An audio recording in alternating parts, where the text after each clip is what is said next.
Welcome to Part 4 of the Lee-Peacock Feud, Never Surrender, produced by North Texas Review. District Judge Hardin Hart remained under constant threat by rebels in the Four Corners area by Dick Johnson, Simp Dixon, Henry Farrar, William Pettit, Homer Clements, Hayes, and others. The judge had attempted to hold court in the major towns Sherman, Bonham, and Greenville, but often refused to travel without protection, and for good reason. On September 3, 1869, Judge Hart and District Attorney J.L. Gray saddled up with a small detachment of cavalrymen on a newly cut road headed to Greenville to convene a session of court. They headed down the new road, cut through sections of dense thickets on both sides of the road. Not knowing that these thickets had been prepared with trails and defenses built in by the remaining members of the former Lee Party, an ambush occurred there with Judge Hart being shot several times, but none of them being mortal wounds. He would survive the event with two of his guards remaining by his side, while the others scampered off. He was hit in the right side of the chest near his heart, and again in his right side. Another shattered one of his arms, which would later have to be amputated. Confirmed in the attack by either Hart or his guards were Hayes, Simp Dixon, William Pettit, and Homer Clements. Gray had cleared the attack with only his horse being shot out from under him. For some time after this, court could not be held other than in Bonham, where the one-armed judge could remain protected. While no reward was ever paid out because Lee's body was never produced at Greenville, those left behind after their leader's death scattered to the wind. The same reward for $1,000 offered for any member of the Lee faction. Henry Bourne was so excited to be rid of Bob Lee that he threw a soiree at his place that night, but by morning he would regret dancing on the grave of the beloved Confederate leader. The Bourne family was somewhat split down the middle, so while half of his family was proud of Henry and what he had done to help the troops on Peacock locate the outlaw, others were enraged by it. The very next morning, his nephew, Bill Bourne, rode out to his uncle's place and called him out just after breakfast. As Henry stepped out of his home with a gun in hand, a shot thundered through the crisp morning air. Henry was killed instantly, and Bill just casually rode away. He must have drawn his gun quicker and with more accuracy, as Henry never fired his weapon.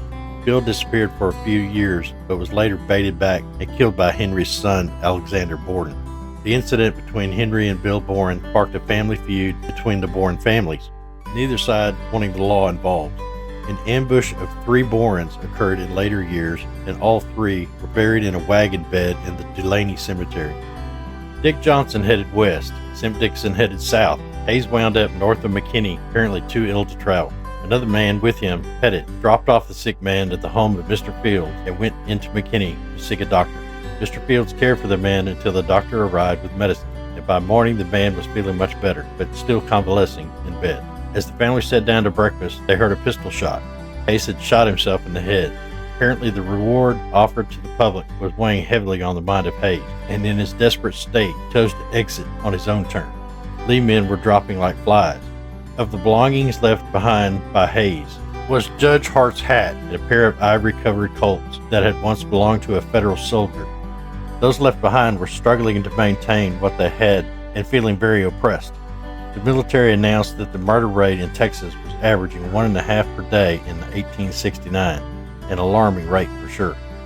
The very impressionable 16-year-old John Wesley Hardin was running with his older cousin and idol, Jonathan Simpson Dixon, both heavily involved in the Lee faction while Captain Bob Lee was still alive. Both headed south to take cover with the Hardin and Dixon families after Lee's death.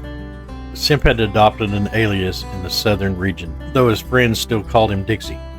In Navarro County, he spent time with the Hardin family and ventured into Limestone County, where other relatives harbored him. During this time, Simp banded with his cousins Tom and Bud Dixon. Bud, or William Anderson Dixon, and his brother, Tom, or Thomas Lee Dixon, grew up in Navarro County. The Dr. William Anderson Jr. clan were close to the Hardin kin, including John Wesley Hardin's brother, Joseph Gibson Hardin. All 3 men were later lynched by a mob May 31, 1874. Simp was well known to authorities for his depredations against the Unionists and against the freedmen community. He continued his guerrilla ways in whatever location he happened to be, without much thought of personal safety or what it might mean to his followers or family. Most black men in the area took to sleeping in the woods at night and rarely ventured out into the open during the daylight hours because of the terror he had brought to the region. But there were a few brave souls who banded together to fight back. One such champion was the state trooper named Merritt Trammell. Trammell summoned help from Sergeant Adam Deach in Waco and served as a guide for the troops into the region Semp had made his new stomping ground. In early February of 1870, the detachment searching for Semp found him hiding in a house near Springfield, Texas in Limestone County. Semp had just arrived, had dismounted his horse, and was walking between the corral and the house when the detachment attacked. Semp, seeing the incoming threat, drew his revolver and began firing, running towards the nearby wood. During the assault, a teamster wagon just happened to be near the woods passing through. Semp attempted to obtain a horse from the team pulling the wagon, but his attempt to do so exposed his position. Seeing the attempt of escape in progress, several of the detachment seized the moment, charging Semp at full speed. One of them shot the very horse Semp was trying to cut loose, and another took aim and fired at Semp. His carbine, well aimed, took out Semp Dixon with one shot. The detachment, having accomplished its goal, left the man dead where he dropped. Semp had killed a great many loyalists, freedmen, and soldiers during his time. Some unknown man in the area buried the man after troops had left the area, in a non-traditional way, north-south in orientation, as he had always been crossed with the world. Dixon had been a holy terror in Texas, and had lived up to John Wesley Hardin's assessment of him as the most dangerous man in Texas.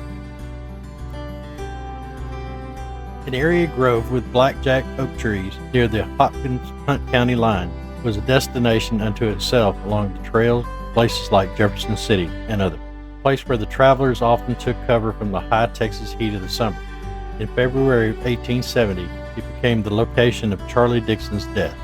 Charles died in a Peacock-led attack on Lee men, encamped at the thicket near the grove. Dick Johnson, who was also there, sustained injury but escaped the incident. After Semp's death, both Dick Johnson and John Wesley Hardin vowed revenge. Lee-Peacock had returned from a brief stay down in Milam County, where he had sought work and refuge. And though he thought conditions were better now, with so many of Lee's men dead, he settled back in his home there on the Grayson-Fannin County line, and continued his political activism and support of the Republican Party, Unionists and freedmen. Peacock's home was located in between Dixon Mound and Lee Station, so he must have felt confident in returning at this time. But by the end of the spring of 1871, Dick Johnson had also returned to the corner, hiding out in Wildcat Thicket only a short distance from the Peacock place. On June 13th, 3 men set out to spy on the Lee-Peacock place, looking for any sign of the hated leader.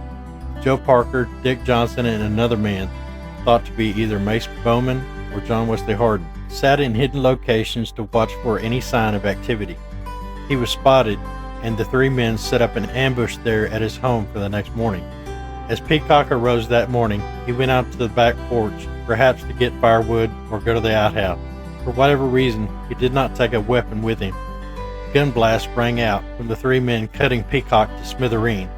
Parson Martin Gentry, who was Peacock's neighbor to the south, heard the gunfire that morning and said, "There, they've got Peacock, I figure."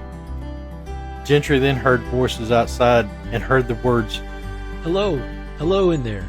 Another voice saying, "Parson Gentry, you could go dress the fowl. We have killed it." Parson Gentry prepared his wagon and headed out to gather up Peacock's remains, and before sundown on the 14th of June had buried the body in the old Pilot Grove Cemetery, 3 miles to the northwest at Pilot Grove. Peacock's wife and children fled the area with Parson Gentry's help. Living on the property bordering Lee-Peacock to the north, Parson Martin Gentry's property would later be passed down to his son John Gentry, who in December 1900 gave land to the West Shady Grove Baptist Church. On this same property is the West Shady Grove Baptist Church Cemetery. The original church was organized on October 26, 1884, with the organization meeting occurring in the Murrow Schoolhouse. By 1891, the church body met in the Gentry Schoolhouse, and by June of 1900, the congregation had raised enough funds and pledges to construct a dedicated church building. Martin William Gentry was born June 28, 1823 in Lincoln County, Tennessee, married Susanna Washburn in 1842, and they had 12 children. She died in childbirth in 1864, leaving behind Parson Gentry with 12 children to raise. 6 years later, Martin married Martha Elizabeth Fletcher Elms, a widow whose husband died in the Civil War. Elizabeth had 3 children with Elms before her marriage to Martin. Elizabeth and Martin had 6 more children. Martin died on May 4, 1890, at the age of 66 in Grayson County, Texas, and was buried at the Mount Carmel Cemetery in Desert, Texas. Parson Martin Gentry also founded the Indian Creek Baptist Church in 1873. Of Irish Jack's boys, only 2 remained alive, 6-year-old James Ennis Dixon and 4-year-old Robert Lee Dixon. With the deaths of his older sons and friends in such a short period of time, it has been said that Irish Jack simply grieved himself to death, passing away at age 63, November 7, 1871, only 4 months after Peacock's demise. John Wesley Hardin's saga was just beginning and would take its own course. Dick Johnson would take his family to Missouri for a time, and his family would continue to grow and flourish. He returned to the Corners area before 1900 and would live there at Celeste, Texas in town, working as a laborer, and go on to have several more children there in Celeste, his wife, Luella Bunch Johnson. Joe Parker wound up running with Billy Hayes in Dallas and Kaufman counties, continuing their killing ways with their new band of renegades. Citizens of the area joined together and drove the group out of the neighborhoods by pledging to cooperate with civil and military authorities. Thus Graves and Parker headed for greener pastures in the familiar area of Titus County. But the law wasn't far behind them, and by September of 1871, authorities spotted Parker and Graves 3 miles south of Mount Pleasant at Mr. Tabb's on the Jefferson Road. The pair had stabled their horses and were sleeping in the woods. When sunrise came, the pair made their way to the barn to saddle up and ride out. Shooting commenced by lawmen hell-bent on taking out the pair. Billy Graves was shot in the back and died on scene, and though Parker had been shot too, he was still alive. A shotgun blast had knocked Joe from his horse, and a pistol shot had hit Parker as well.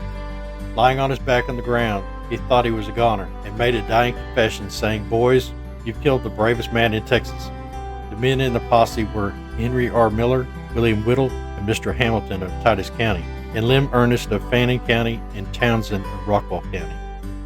Parker lived, but on October 6, 1871, Joe was shot twice with a double-barrel shotgun and captured. Officers held him in Bonham with plans to extradite to McKinney the following day. Parker had confessed to killing Peacock and stealing numerous horses. Reportedly, a reward of $3,000 had been offered to Parker. December 14, 1872, Joe Parker broke out of the Hopkins County Jail with 2 others. He was convicted on indictment of murder. January 12, 1874, Joe Parker was indicted for murder as reported by the Greenville Herald. January 1, 1875, Joe Parker was overtaken and killed at a house northeast of Farmersville near Floyd, Texas, by the deputy sheriff of Hunt County. The deputy called on Parker to surrender. Parker fired immediately, while grazing the deputy's head. The latter fired immediately, drilling Parker's head with buckshot, killing him instantly. Joseph Clark Parker, 21, was buried at the Rowlett Creek Cemetery in Plano, Texas, January 2, 1875.